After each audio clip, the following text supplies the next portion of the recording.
So first of all, I watched this live along with the stream, and I have to say up front that the awards were actually really, really well done this year, despite what I've said in my notes, awkward bookends. The beginning and end of this show was a complete fucking meme.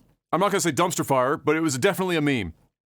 And there were several memes that came out of this fucking show without question, but not for the right reasons a lot of the time, unfortunately. So up front, the first award that was given out at the main show was I believe for voice actor or best voice acting or whatever, and Christopher Judge, who plays Kratos in God of War, won this award. The person that decided to actually give this award out was Al Pacino. So old ass Al Pacino walks out on stage, looks like he might be half in the bag. Hard to tell because when you get to that age, you always look like you're half in the bag. He gets out on stage and he starts trying to read the teleprompter, and he literally says out loud after like bumbling through his shit for 2 minutes, I actually can't really read the teleprompter. And so he wings it for the next fucking 2 minutes afterwards, just completely fucking wings the shit. He's like, you're seeing Al Pacino on stage doing the squint, trying to see the teleprompter, can't read friggin' shit, and he's like, all right, I gotta be honest, guys. I can't read that. I can't see shit. So he eventually makes it happen. He pulls it off. Christopher Judge comes up on stage and gives a 10-minute speech. Acceptance. 10 minutes. Damn. They finally started playing him off in the last minute, but it's like that he thought the music was definitely like, the swelling, uplifting kind of. It's almost like he thought in his head canon that it was like, yeah, I'm gonna keep going now. I'm gonna. Yeah. Yeah, I got this voice. I'm gonna give it a motivational speach. If I can do it, you can. And he just kept going, dude. It just never ended. And it got so bad they finally play him off. So he gets off the stage, and for the rest of the show, they had to play people off in like 15 fucking seconds because he burned through everyone's fucking acceptance time, and they memed on him like several times in the night. Like Jeff Keighley even was like made several jokes throughout the night about it because it was just so ridiculous. Now, not to slight Christopher Judge, it was a great speech, heartfelt, the whole 9 yards. But the man has to realize he's literally the top of the show. There is an entire 3 fucking hours come after him, full of people that got to accept their awards, and this man just fucking ate all of their time for the first award. So anyway, that gets out of the way. The rest of the show is actually really good. This year, they continued their now tradition of bringing one of the Muppets onto the show. This year was Animal. It was great. It was hilarious. Well integrated. Got a good several laughs out of that. And then we'll get to what happened at the end of the. Well, I guess I'll say it now before we get into the announcements and stuff. But at the very end of the show, Mr. Black. So they announced Game of the Year. Like I said, Elden Ring wins Game of the Year, despite God of War winning damn near every other category that it was in. And so Miyazaki and his two other people, maybe 3 other people on his team, take the stage to accept the award. They do their thing, but I'm looking in the background behind them while they're giving their acceptance speech because they have a translator and Miyazaki and another guy and whatever. But in the background, tucked in behind in the shadows, there's a person back there, and I'm looking. I'm like, who the fuck? And it's a child. Like, we're talking like dust on the upper lip age. So it was like some like 14, 15-year-old kid.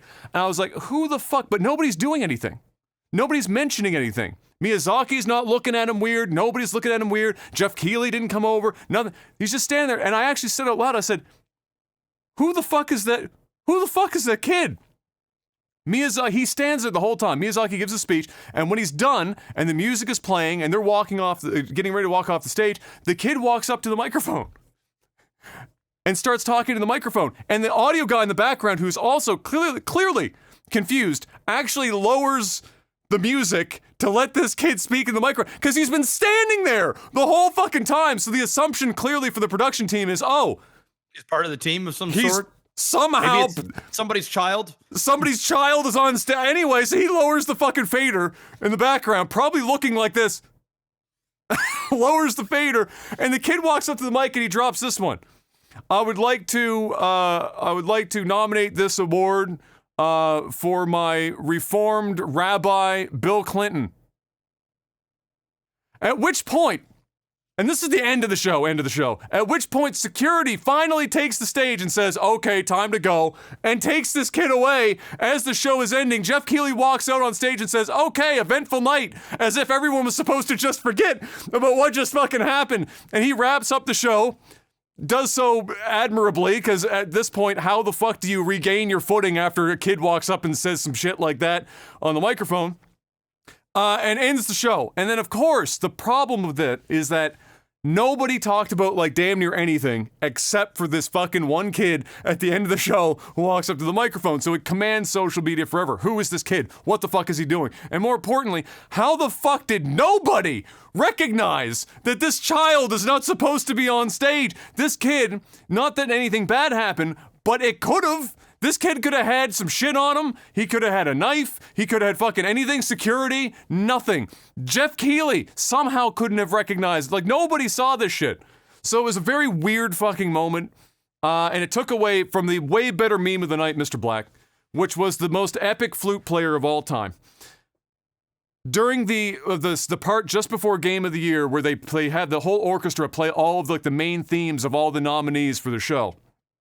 One of the guys in this is the flute player for the orchestra, and he's actually a very well-known flautist, and I can't think of his name off the top of my head. I had to follow him on Twitter. This guy's a fucking god. If you haven't seen videos of this motherfucker, he's an absolute fucking legend. In fact, he is Hans Zimmer's main flautist for all of his shit in the last several years, including Dune, and more recently. This man has made 500 instruments by hand to do things in movies and otherwise. The guy is an absolute god, and he loves life and playing like this shit more than anything else. I've never seen somebody more than that kid, 7,700 hours. Fuck that kid, he don't have passion. This flute player, passion out the fucking ass. He's sitting on stage playing it, and the cameraman keeps zooming in on him because he is jamming out like fucking mad to all these stuff. He's like fucking getting into like, he's just playing the shit out of all the, and he's played 4 different instruments.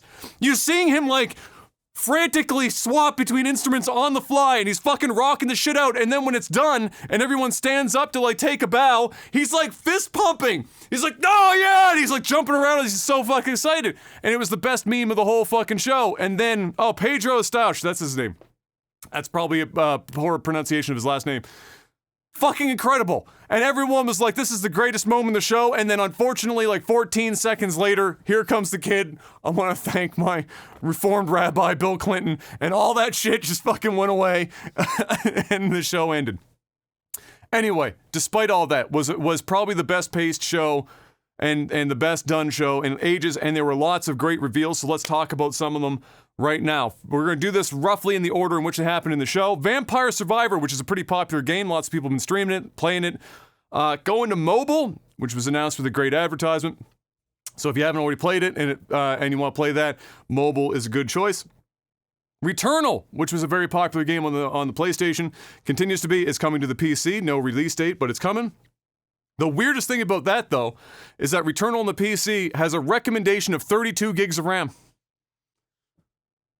Which is a lot of RAM. I don't think I've ever seen a video game recommend anything more than 16 on a high end. These guys came out and said, nah, 32 gigs of RAM. So good luck if you're going to play this bitch on the fucking PC. Hades 2 was a surprise announcement. That is the first sequel for Supergiant to ever do. They've done separate games each and every time, new experiences, new games. But Hades did so well for them. It was by far their biggest success. They did announce and they showed a trailer off, and it's already deep into production. It looks really good, but Hades 2 is forthcoming. Immediately following that, we got a trailer for Judas, which is done by Ken Levine, who is the guy who did BioShock.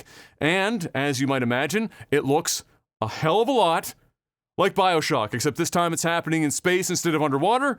But nevertheless, you know, BioShock was a much revered series, and so lots of people are clearly interested in what Ken Levine does next, and that's what that is, called Judas. And then, following that up, I got some major whiplash. Because Bayonetta, Mr. Black, very sexualized game. I mean, it literally leans into the sexualized nature of Bayonetta as the character in the game. They have an origin story for Bayonetta coming out. It's called what do they call this bitch? Bayonetta Origins Cereza. It's a top-down, cartoony, almost like kiddie-looking origin story game for Bayonetta, which is very weird because you juxtapose that to the main games where she's basically Sailor Moon going full nude, fucking only her hair's covering her shit up while she's like blasting demons and fucking pretending to blow them at the same time. And then you go all of a sudden backtrack and be like, here's a kiddie game that looks like a Barney season. And you're like, oh yeah, it's the fucking origin story before she became a thought. Like, it was a little fucking whiplash. Not that the game looks bad. It's just a very odd tonal shift for Bayonetta. Indeed. Everyone was a little bit confused about that one. Then we saw something that was really nice, and heard something more specifically that was really nice to see. Suicide Squad Kill the Justice League get a trailer that showed off that that Kevin Conroy, who has unfortunately passed away here just recently, actually did do the voicing for Batman for this game. Batman's a character in the game, and he did the voicing clearly before passing away. So everyone was very happy to see that we're going to get a little more of Conroy as Batman in this Suicide Squad Kill the Justice League game. Trailer looked good. Batman was a little kill happy. The whole trailer was centered around the fact that there was like it looked like or somebody like got killed. And people were like, some of the Suicide Squad was like, freaked out. And then I think it's Harley was like, oh, don't worry, Bats never kills anyone. And then literally Batman shows up and he just killed a dude. So that was kind of the surprise. And then Kevin, or Conroy doing the voice. And so it was nice to see that. Possibly the trailer of the day, Mr. Black, was Party Animals. Got lots of laughs.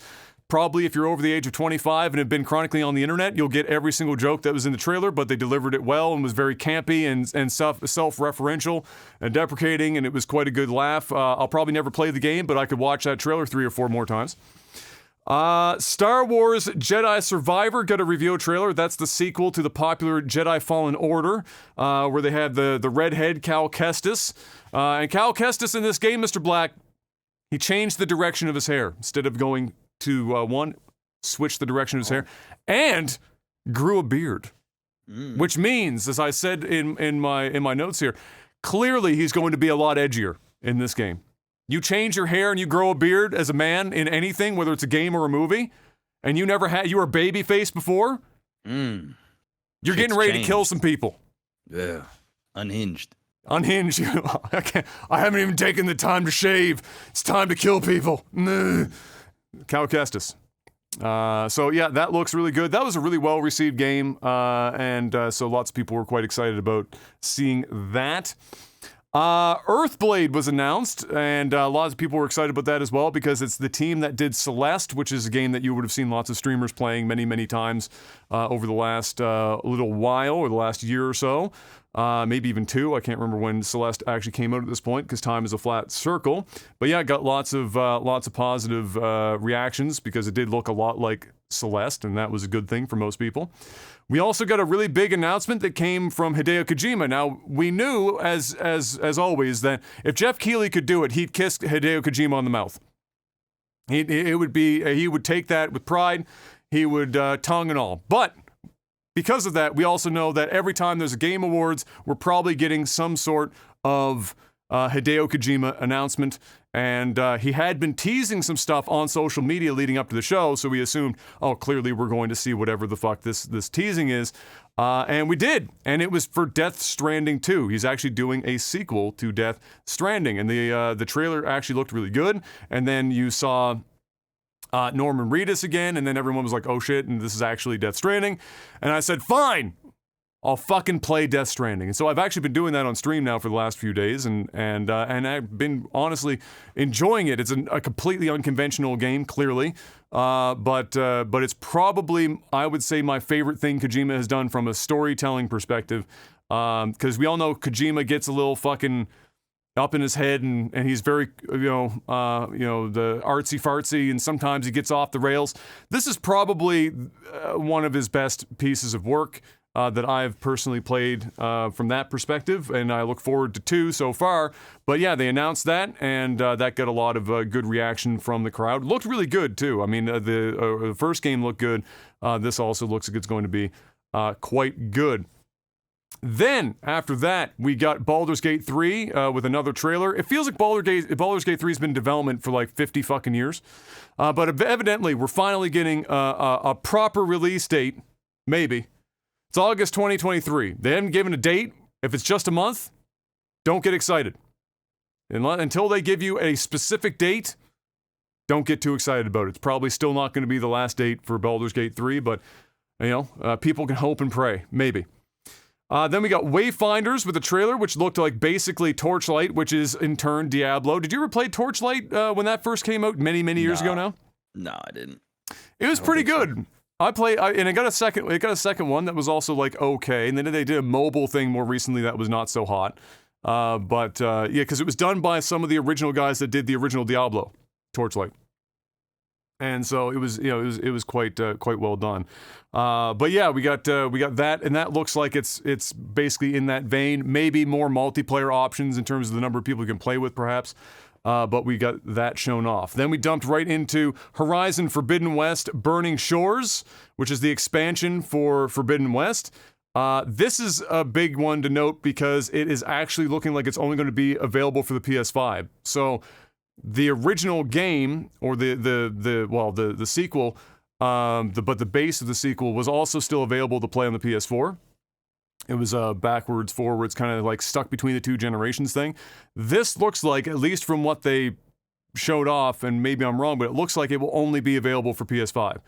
Which was nice because it means that perhaps they can actually just try and make more use of the PS5 to make the game look even better than it already does, which it already looks really fucking good. And so that would be quite nice. And it did indeed look great in that trailer. It's coming out in April of 2023. Again, no actual date, and so whatever it is, it may or may not be April. Blue Protocol was then announced, which looks like Genshin Impact, but it's more science fiction-y and is apparently like an MMO. People are doing MMOs still, Mr. Black. How do you feel about them still trying to do MMOs? What are your thoughts on MMOs in the year of our Lord 2022 and beyond? Do you think that the genre needs to be like completely reset or what? I'm gonna go and say no. No, there's still enough people playing them.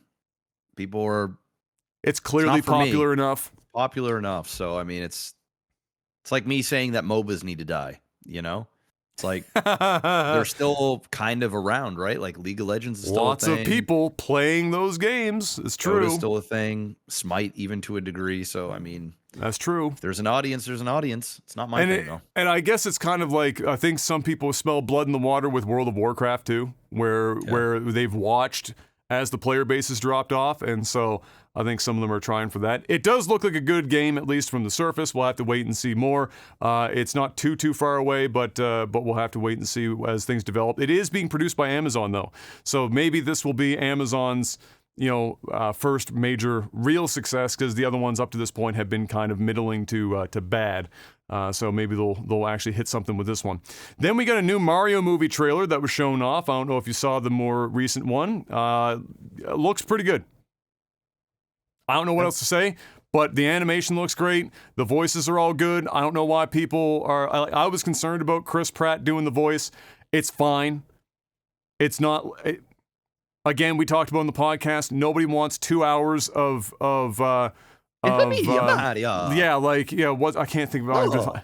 His name entered my mind and then just left immediately. But yeah, like nobody wants that for 2.5 hours. Like it would drive you insane. Yeah. I'm pretty sure, like when you asked me what I thought his voice would sound like, I pretty much described what his voice sounded like. New York Mario, like a New York Boston type accent. I don't know. That's pretty much what we're which is fine. All right, like just Italian enough, ish, and then just not drive you crazy with all the Charles. That's it. His last name was coming to mind. Martinet. It's a long list. I lost myself in my list. There we go. Some poor bastard, Mr. Black. This was really bad. This is probably one of the only real, truly low points in the general part of the show, and it wasn't the Game Awards' fault. It was just badly done by the publisher. So some poor bastard actually had to put on that old Crash Bandicoot fucking mascot suit. Remember that shit from like the late 90s? Yeah, somebody had to don that bitch again and come down, I think from the ceiling, if I'm not mistaken, like Sting and fucking WCW, dude, come down from the fucking ceiling, and then proceeded to make like several of some of the worst jokes I've ever heard in my life. Zero reaction from the crowd, but had to keep going, go through all of his talking points, and then, rolled the trailer, and the trailer trailer, funnily enough, you mentioned MOBA. It's kind of like that. It's called Crash Team Rumble, which is like a mobile or MOBA-ish team brawler. I'm good. Who in the fuck asked for anything remotely like that out of the Crash Bandicoot franchise? I can't even. Nobody wanted that out of any franchise, let alone Crash Bandicoot. And then they put that poor bastard in a suit, and my brain turned off real quick. Lords of the Fallen, which is a Dark Souls-like, and one of the first major ones, I played the original, which was called Lords of the Fallen, is getting a sequel. And they had a trailer for it, and it looks more of the same. It's Dark Souls, but just not called Dark Souls. Here's the thing. It was called Lords of the Fallen 2, and then they said, nah. The sequel is going to be called The Lords of the Fallen. So the first game is Lords of the Fallen. Second game is The Lords of the Fallen. Spectacular naming convention. Who could argue with that? Wonderful, well done, not going to be confusing for people whatsoever. I'm sure it's going to go over very fucking well. All the power to them. It's fucking, I had to laugh. I was like, because I saw it, it was like, wait a minute, that's the name of the first game. And I Googled it, and then I saw, oh wait, I was confused. I was like, oh no, wait, there's a the. There's a the in the title. So there you go. Also, we got Cyberpunk 2077's first and probably only DLC, as we discussed their many eye-bleeding, bright neon yellow fucking plot, chart shit that they had over. They went from 2 down to like 1. Well, we got the trailer for that one, and Idris Elba is starring in this one. It just pisses you off when you have Keanu Reeves and Idris Elba and all this shit, and the game was looking to be so good, and then ended up being just a fucking steaming dog shit pile. It's better now, it's playable, but I'm still angry about it. But I do hope that this DLC, they package it all together, Mr. Black, whenever they're done with the Cyberpunk, name, and then they put out, inevitably, they'll probably call it the Game of the Year edition, even though nobody ever gave it the Game of the Year, and then I'll buy that and play that. When it's all done, all the patches are done, the fucking roadmaps are done, I'll probably buy that. But for now, yeah, Idris Elba in this trailer, and it looks like almost something I would rather watch in a TV show than play, but I'll still probably get around to it eventually. Then a game that nobody, and I mean nobody, had on their bingo card for this fucking event. Or any event, in fact. Nobody ever even talks about this shit. But FromSoft, of course, the makers of Dark Souls, Bloodborne, and otherwise, Elden Ring, had a surprise announcement. And it was a trailer, and Jeff Keighley filleted them before going the call into the trailer, the build up. I mean, we watched Jeff Keighley blow this company publicly for a good 15 to 30 seconds, and then rolled the trailer, and the trailer popped off, and you know what? The trailer was fucking fire. And you know what the game was for? It was a game that is originally a FromSoft title that a lot of people forget about, because FromSoft is only really known these days for Dark Souls and Demon Souls, etc. Armored Core 6 is coming. FromSoft is making another fucking Armored Core game for the first time, and I don't even know. I don't even remember when the last Armored Core game came out. But that had people pop off pretty hard, because they had in their minds, they're like, oh my god, FromSoft was pretty good back then. Armored Core was good, but now they have all the this last 10, 15 years of pedigree, where now FromSoft is considered one of the greatest developers in the game, and now we're getting an Armored Core 6. Sounds fucking good, and it does. They did come out and say, though, to check everyone ahead of time, this ain't Armored Core 6, the Dark Souls expansion. This is not you are a robot fat rolling around a boss for fucking 30 minutes to try and kill it with a fucking level 1 sword. That's not what this is. This is a honest to God Armored Core game, structured much like the old Armored Core games. And so, don't think this is just going to be Dark Souls. But trailer was fucking incredible. My God, the art team at FromSoft is just absolutely ridiculous. And while I haven't played an Armored Core game in probably as long as I could possibly even remember, I am interested in how this one comes to be. Did you ever play Armored Core back in the day? It was a PlayStation game. Never. No, it wasn't really super popular over here. Diz had a game that was similar, but it wasn't Armored Core. I just can't remember the name of it now. It was on the PC, and that was also pretty good, but I didn't actually know anyone that played, other than like I played a little bit of it. I didn't really know anyone playing Armored Core. And the crazy thing about Armored Core, if you really want to head fuck or mind fuck, is look up Armored Core controller grip real quick, Mr. Black. Armored Core controller grip. If you, and you guys at home as well, you can look this up. If you want your head fucked as to how people were playing Armored Core back in the day. Because the game used, the way that the game mapped buttons and used shit, people literally took the PlayStation controller, flipped that bitch backwards, held it so that your thumbs were on the back of the controller and your fingers and shit were at the front with the analog sticks, like kind of middle finger or ring finger, and then you had your head, like, and then you, like, it's nobody uses this grip for any other game. It is very specifically the Armored Core grip. And so I'm wondering if they're going to maybe map the buttons so that people don't have to, you know, break their brain to fucking relearn a game again. But shit, with Dark Souls, Mr. Black, I don't know if you remember back in the day, Dark Souls had a control scheme that didn't fucking map to like any other action adventure game anyone had ever played. Like it broke my brain when I first played Dark Souls, trying to like RB is your main attack button instead of a face button and shit. My brain was like fucking broken. But this would be a whole different animal. People out here flipping a controller backwards and playing that shit would be absolutely insane. But yeah, nonetheless, Armored Core 6 was announced, and clearly lots of people happy about that, especially if they're older, like ourselves. Then we got a Final Fantasy 16 trailer, Mr. Black. I think this was called the Revenge trailer. Yoshi P even came out on stage. The god himself, the savior of the Final Fantasy franchise, Yoshi P, walked out on stage and rolled the trailer, and it's still looking good. I still got high hopes. I'm just hoping and praying. Please God, I think I said on the stream when I was watching it, I need to be invested in Final Fantasy again. It's like one of my core.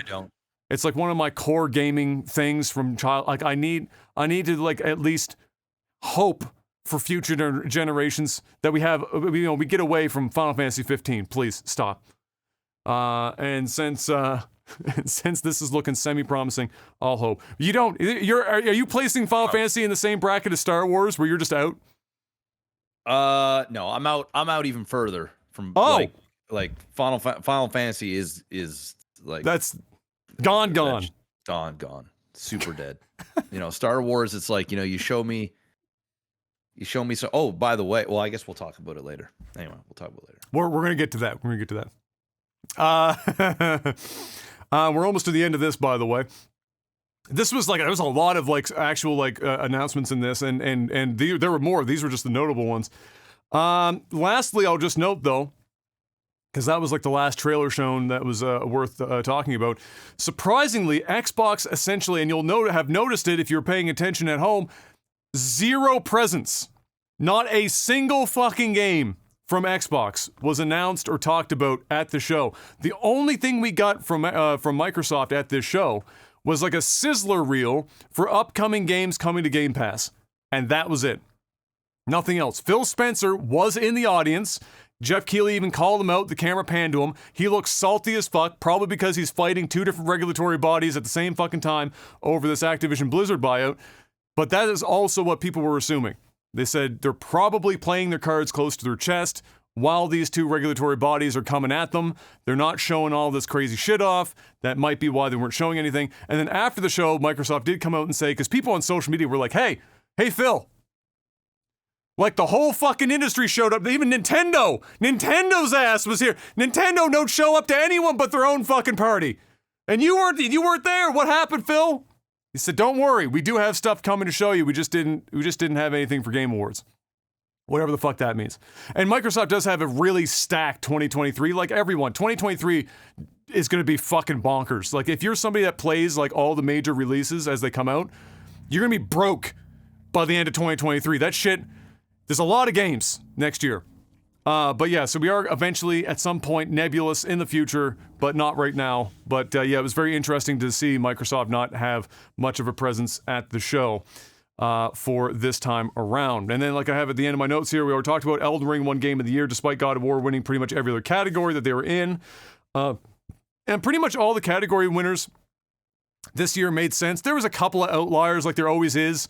You know, you see the nominees go up and you're like, oh, that one's definitely going to fucking win. And then nope, Chuck Testa. It's like the fucking last one in the list that you would have ever imagined to fucking win. There's only a couple of those. Last year's Game Awards were like rife with that shit. Like every time a winner went up, everyone was like, how? How the fuck is that possible? This year was a little bit more tame with that shit, which was it doesn't really matter, but all the same. All of them went along pretty well, and then of course the pacing and stuff and spots I said were really, really good this year. So hopefully this is the new precedent. If we just have security, maybe stop people from going up on stage thanking the rabbis, that would be a great addition. I suspect next year's security is going to be much different, though. You don't get away with that but one time, because Miyazaki's gonna probably go to Jeff Keighley and be like, "Hey, bro, can we maybe not have random fucking people standing behind me for 5 minutes with no action being taken next time, please and thank you?" And what was really weird to me is I imagine that at most award shows, because everyone knows the nominees, and the nominees know who are getting nominated ahead of time, I would be shocked if everyone that's there that gets nominated doesn't have to submit a list of people that are going to come up with them on stage to the show ahead of time, so that that information can get relayed to the security team, so that when you get called up because you won and you stand up and your team comes with you, security team looks at their notes and go, "Yup, yeah, those are the people." Yeah, makes sense. and not oh, that 15-year-old child with a duster on his upper lip, he belongs with the Japanese guys. That's totally sensible for the French kid to be there. Yeah, fine, why not? So yeah, anyway, next year will probably change a little bit in that regard, but that's it. That's the show. It was really good. Definitely go check out the highlights of things like the flautist. You'll laugh. It's amazing. He was so fucking jacked to be there. And Animal was great and everything, and the memes were nice, but lots of good trailers to check out as well.